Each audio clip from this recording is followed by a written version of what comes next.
to this news. Tim Cook tells his staff, you need to come back to the office. It's a U-turn on what he's said before. What do you think? What's your immediate response? Please, if you'd like to either turn your microphone on or add something into the chat.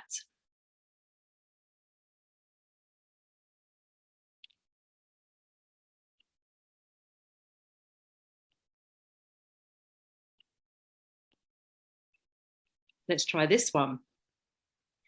James Gorman, in charge of Morgan Stanley, says, if you can eat out, then you can come to the office.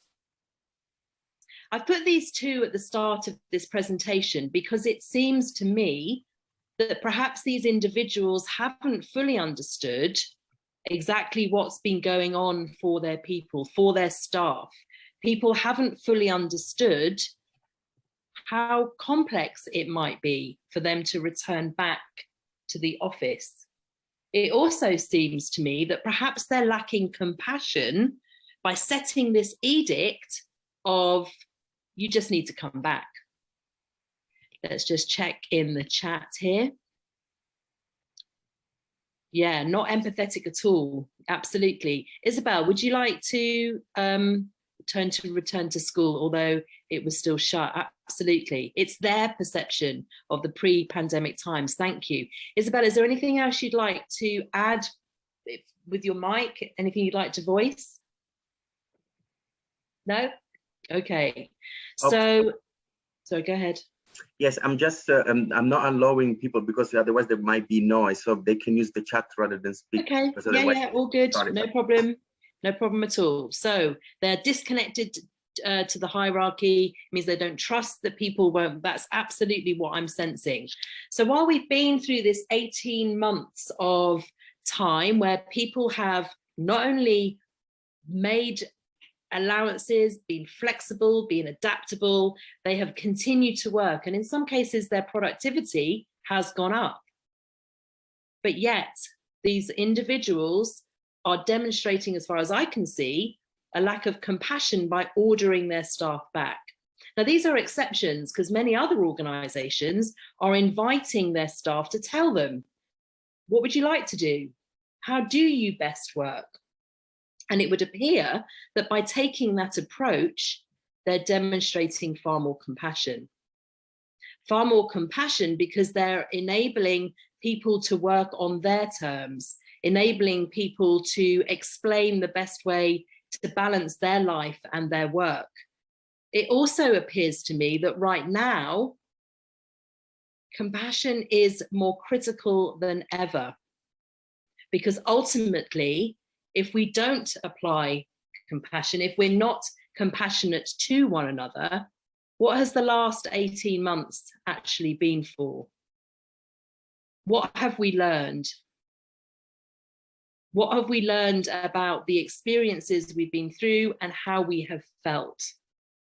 So we're seeing more and more of this. But the interesting thing about this slide is that the people at Apple revolt. Now that sentiment in itself, that is an exceptionally strong word, but employees revolt. The actual conversation about mental health and well-being has never been so strong. People are speaking out far more, they're articulating what it means to work and what it means to be under stress. And so that's an invitation, surely, for us to be more compassionate, to be more, to listen more and to understand. And then we have Jacinda Ardern, Prime Minister of New Zealand, who's criticised for her approach in being empathetic and compassionate. And she puts her foot down and she says, I refuse to believe that you cannot be both compassionate and strong. And when we think about what she's doing in her country, how she's creating new legislation for people who have had miscarriages, how she's creating new legislation to help those who haven't been heard before.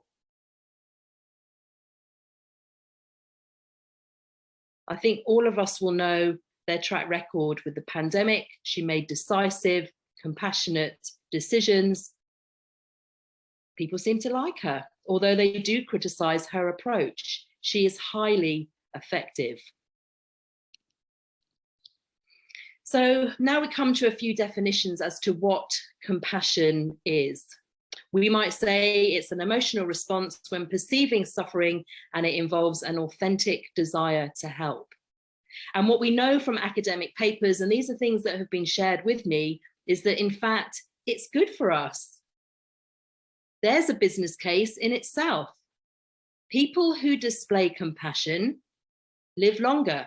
They live happier lives, according to some scientific research.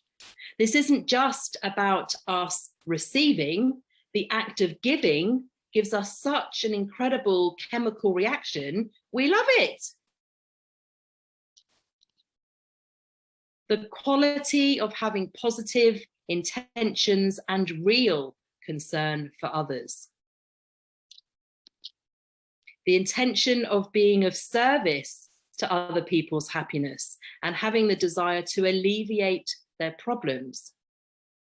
The reason why I'm including these slides is to say that compassionate leadership isn't defined with one particular statement. It's the same as emotional intelligence. There are very, very many interpretations of what it is. And certainly we are very fortunate on this call to have someone who is writing a book about compassionate leadership. He has his own view on what it is. And there's little bits and pieces from these various things, but he has his own statement on it. So the point here is that compassionate leadership can be a whole range of different things, but what we do know is that it can lengthen our lifespan. This comes from Darwin. Darwin talked about this. Communities which included the greatest number of most sympathetic members would flourish best and rear the greatest number of offspring. There it is, all the way back then. And what we know is that when people display particular behaviors and we feel heard and we feel cared for and we feel noticed and understood, we will work harder. We will reciprocate. Compassion is apparently contagious. When we see stuff in the news, when we hear those stories of others giving or doing acts, undertaking acts, we are more likely to also make an act of kindness or be more compassionate ourselves. Again, these are all coming from research papers I've been reading not long ago. But here's the little twist. And here's where the business case gets a little bit more complicated. So compassionate's lovely. Compassion means all around pleasure centers in the brain, making sure that we experience pleasure. When we observe other people giving, it can be the stimulus for us to act. But there are papers, particularly this one I'm drawing on now from the Harvard Business Review, where the case is made that compassion isn't enough. There's a view that, in fact, you need more than just compassion to be effective. And in a moment, I'm going to present to you an idea that actually states compassion doesn't rank in some cultural environments. So this particular article is saying you have to be competent. Of course, you can be compassionate, and compassion, let me be clear, isn't most effective when you're just nice or just kind. It is not that. Emotional intelligence is often regarded to be, well, you just have to be nice, just be nice. It's not about that. Being compassionate requires you to ultimately do extra things on top of these I'm going to take you through. You have to be competent. You have to have a deep understanding of what motivates people. How on earth do you do that if you don't connect with people, if you don't create conversation, if you don't observe things like photographs or pictures behind them in images or on clips like now? How do you understand more than the person you're working with and the wider scope of them? I mean, we've been fortunate to see cats and dogs and kids and other people in a household coming forward. We would never know what a person's context was unless we asked. What a treat that is to go into someone's personal space. I've had more conversations about this painting behind me and what that means and my love for New York. No one would ever know. Moving back. How to manage individuals and to deliver on agreed priorities. Some of these are difficult conversations. People require you to lead. People do require you to facilitate the conversation, not to shy away from it because it's difficult. You do need to push the agenda. And while, of course, you must be thinking about the individual, you have got to think about the business. Because if the business isn't making money, if the business is not performing well, there won't be work. So pushing the agenda, ensuring that work is done and of a good quality. Giving tough feedback is something that Brené Brown, I'm sure you've heard of her, talks about a great deal. She talks about giving tough feedback where she separates the task where she's being critical from the human being who has done it. Separating again the individual from their behavior. Giving tough feedback is critical. And making hard decisions that disappoint people is a fact of life. And there is a school of thought that says compassion means perhaps you might avoid some of those difficult conversations. And I know that many of you on this call will know that that is not the case. But there is a perception that compassion is weak and it's soft and it avoids stuff and it doesn't go to confrontation. Well, it might not go to what we call confrontation, but it definitely doesn't shy away from difficult conversations. And you may have to lay people off. This again, coming back to the article, that's what leadership is all about. It's using your resources. So what this actual article talks about is the need for wisdom. And there are other papers that talk about the necessity of leaders to have intelligence. We're not going to go down that route because otherwise I'll start with my emotional intelligence, where the argument was made that you need emotional intelligence because it can do more for you than IQ, but that's another session. But let's look at this grid for a second. Let's look at what we've got here. We have indifference and compassion, arrogance, and we've got wisdom.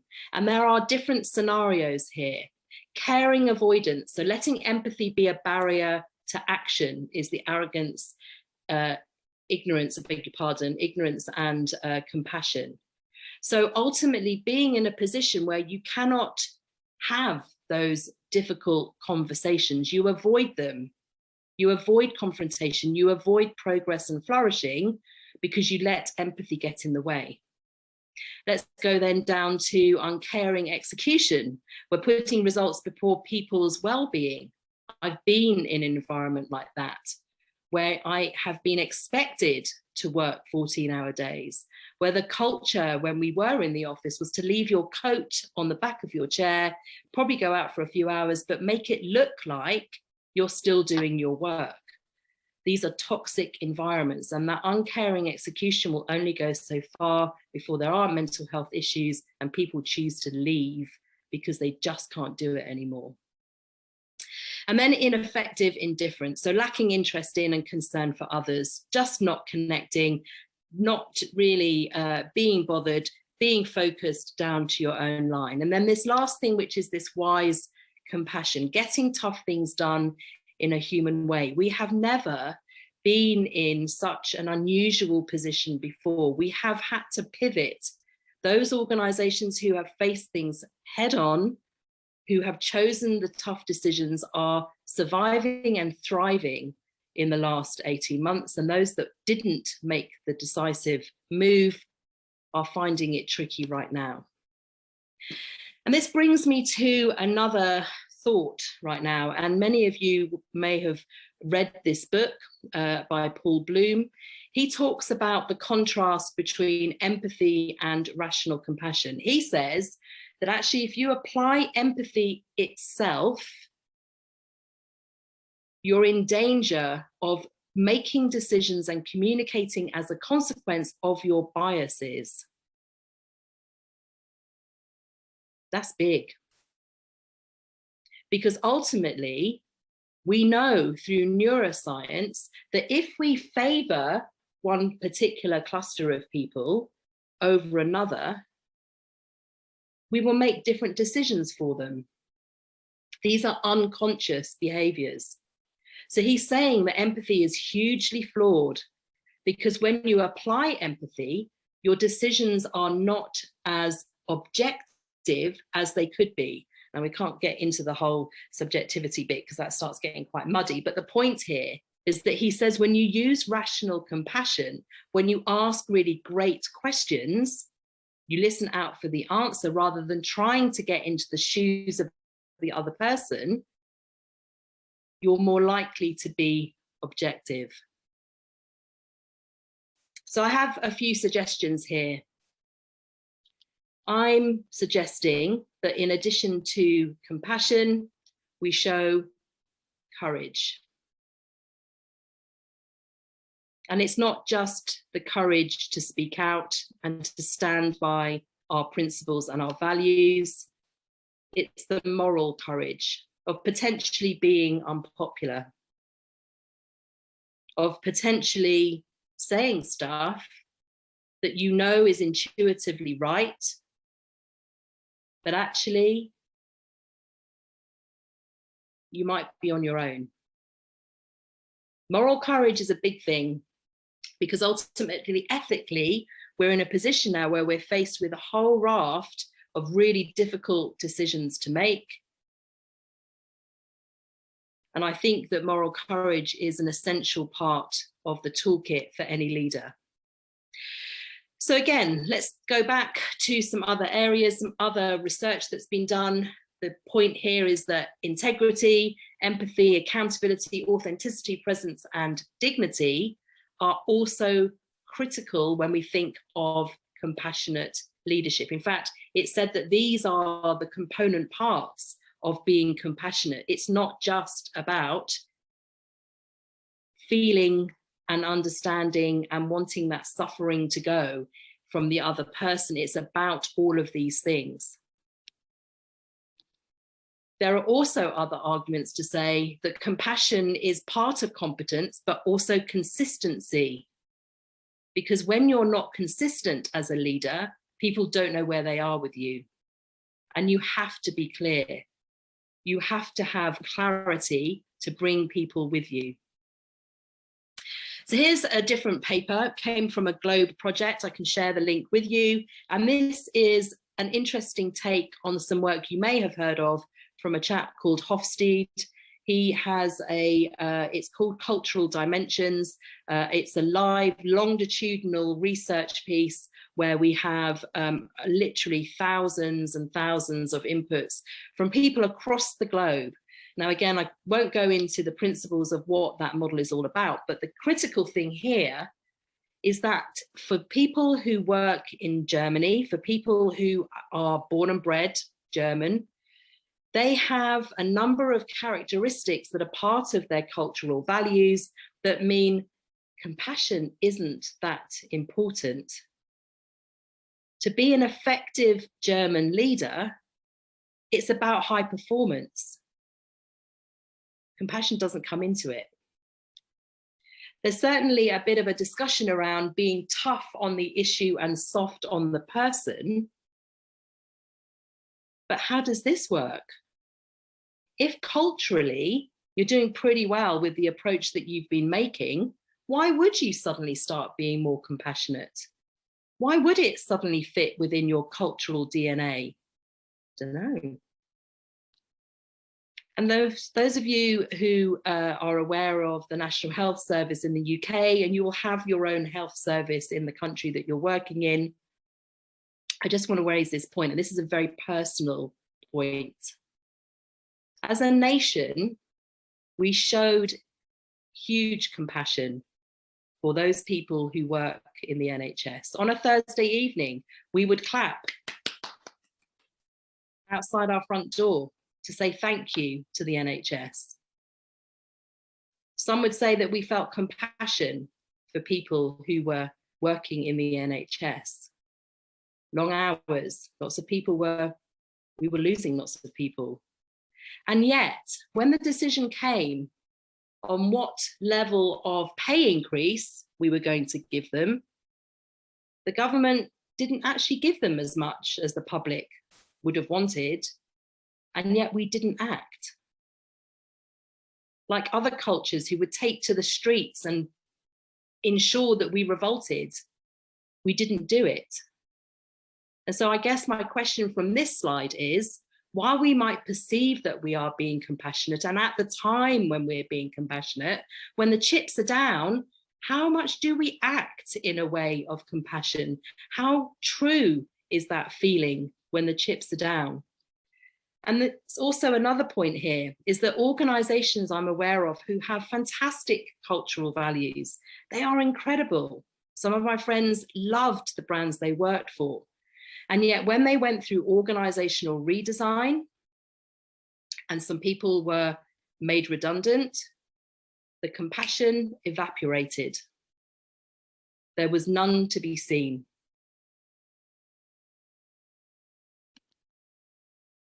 So back to wise compassion for a second, and some suggestions from the HRB, the Harvard Business Review article on how you can develop your compassion. So first of all, it's about your inner coach. We often have an inner critic, the one that says to us, why did you do that? That's ridiculous. Oh, you're such an idiot. Turn that down and turn into more of a, okay, well, that didn't work out how I expected it to. Be kind to yourself, and being able to have that conversation where you're coaching, you're learning, you're building from that learning experience to be even better. Again, checking in with your intention. When you're communicating with others, consider yourself, how can I be of best benefit to this person, and how can I be best for the objectives of this business? The amazing thing about us as a species is that our brain is malleable. It's not what they thought it was. Things aren't necessarily completely hardwired. Neuroplasticity means we can change. And if you do practice a daily compassionate activity, then absolutely you can become even more compassionate. And for those who already demonstrate compassion and believe that they follow that, you can take it a step further by exercising these three things. Candid transparency, trying it out, having quite distinct and clear conversations with people, telling you exactly how you feel and giving feedback that is open and honest, not hiding around the corner or dodging particular issues, bringing your full self forward and using candid transparency. Secondly, you can move out of your comfort zone. The feeling is that if you are naturally compassionate, you're in your comfort zone. And so therefore, this particular article about wise compassion is inviting you to be doing one thing that takes you out of that. You might have then one direct, assertive interaction a day, and then finally, mindfulness training, where you do take some time to restore your nervous system. You breathe, you take time to notice what's going on in your body, whether you sit quietly or you go for a mindfulness walk. It's proven to give you greater wisdom. So that's enough of me speaking. I'd like to invite you now to go into breakout groups. We're going to put you into breakout groups asking these two questions. First of all, describe a time when you have experienced compassion in your workplace. How did it feel? The second is, what would be your compassionate leadership business case? If you were needing to go to your boss or to your leadership team to say, we need more compassion, what would you say? Why would you convince them that compassionate leadership would be the right step forward? So